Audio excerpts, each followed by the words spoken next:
అందువల్ల ఇవాళ అమ్ముకుంటే తప్ప మనం ఎందుకంటే చూసినా తాతలు సంపాదించిన ఆస్తిని అమ్ముకుంటుండు వీడు చెడిపోయిండని చెప్పేట్లంటామో ఎన్నడో ఆనాడు కట్టిన రింగులు అమ్ముకుంటారు, ఆనాడు సంపాదించిన భూములు అమ్ముకుంటారు తప్ప ఇక్కడ ఏం లేదు.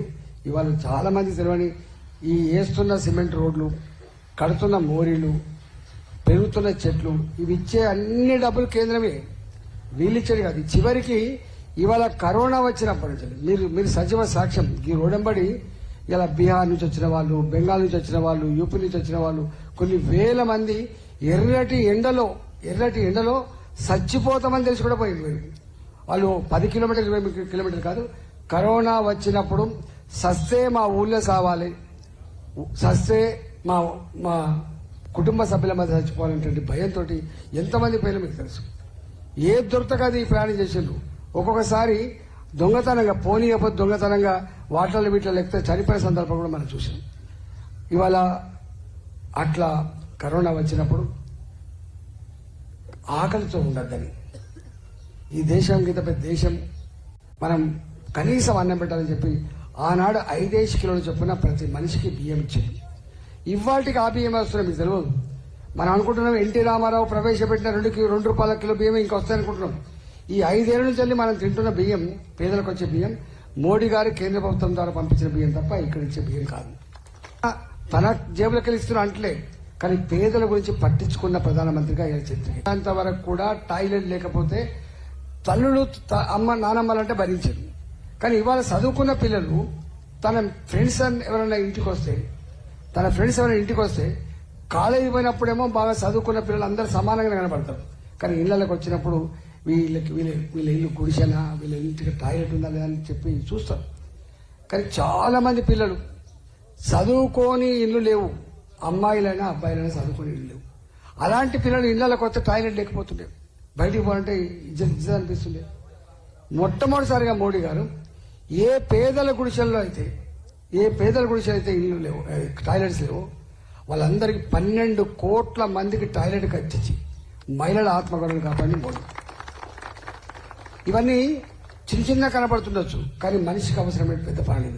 ఇల్లు పెద్ద పనే, బియ్యం పెద్ద పనే, టాయిలెట్ పెద్ద పనే, నువ్వు నడుస్తున్న రోడ్డు పెద్ద పనే, వెలుగుతున్న బల్బులు పెద్ద పనే, ఇవన్నీ పెరుగుతున్న చెట్లు ఇవన్నీ కూడా ఇస్తా ఉన్నాయి. కాబట్టి నేను మీ అందరికీ ఒకటే విజ్ఞప్తి చేస్తున్నాం. మా విక్రమ్ చాలా విషయాలు చెప్పాడు, నేను పక్కకే ఉంటా. నేను ఎంత అదృష్టవంతునంటే ఎక్కడైనా మొట్టమొదటిగా ఇంట్లో కలిసి రచ్చ గెలవాలి. నేను మొత్తుకుంటున్న మా వాళ్ళతోటి నా యాంజాల్, నేను మొట్టమొదటి వచ్చిన ఊరు నా యాంజాల్. నేను కోళ్ల ఫారం పెట్టుకుని నా ఊరు నాకు ఆశ్రయం ఇచ్చింది యాంజాల్. అక్కడ నాకు ఎక్కువ ఆదరణ కావాలని కోరుకుంటున్నాం. ఆ తర్వాత వచ్చింది పూడూరు, ఎక్కువ ఆదరణ కావాలని కోరుకుంటా.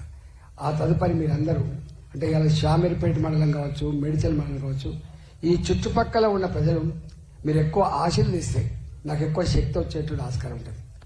ఇవాళ నాకు ఏ హోదా వచ్చినా, ఏ శక్తి వచ్చినా ఈ ప్రాంత ప్రజానికానికి అంతో ఇంతో వెలుతురిచ్చే ప్రయత్నం చేస్తే తప్ప, నా గురించి మీకు తెలిసి 22 ఏళ్ళుగా నేను మీ కళ్ళ ముందు ఈ స్థాయికి వచ్చిన బిడ్డను కాబట్టి మీరు నా మీద నమ్మకం ఉంచి మీరు జాయిన్ అవుతున్నారు.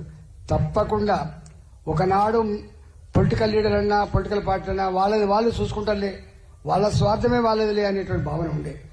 కానీ పదవి మీరు ఇచ్చేది, మీరు ఓటేస్తే వచ్చే ఈ పదవి అవుతుందో అది ప్రజల కోసమే ఖర్చు పెట్టాలి తప్ప, ప్రజల కోసమే వాడాలి తప్ప సొంతంగా వాడుకునే పదవి కాదు. అది కొనుక్కుంటూ వచ్చేది కాదు, అది పైరవి చేసి వచ్చేది కాదు.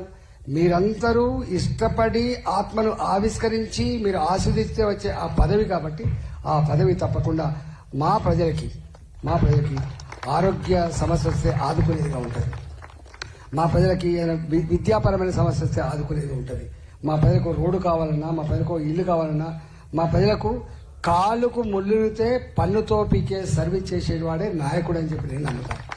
కాబట్టి నేను మీకు అందుబాటులో ఉంటాం. ఇంతకుముందు చెప్పినట్టుగా దీని చరిత్రను తిరగరాద్దాం, ఒక మంచి చరిత్ర శ్రీకారం చూద్దాం. మనం రాజకీయ నాయకుల పట్ల, పార్టీల పట్ల ఈ విశ్వాసం అయితే కోల్పోయినాము, ఆ విశ్వాసాన్ని పాదుకొల్పే ప్రయత్నం చేద్దామని చెప్పి మీ అందరూ మనం చేస్తూ, ఈరోజు మీరు ఊరికి ఊరే మీరు జాయిన్ అయ్యి సంఘీభావం ప్రకటించినందుకు మీకు ధన్యవాదాలు తెలియజేస్తూ, మీ రుణం తప్పకుండా తీర్చుకుంటా అని చెప్పి మనం చేస్తూ మీ అందరికీ నమస్కరిస్తున్నా. భారత్ మాతాకి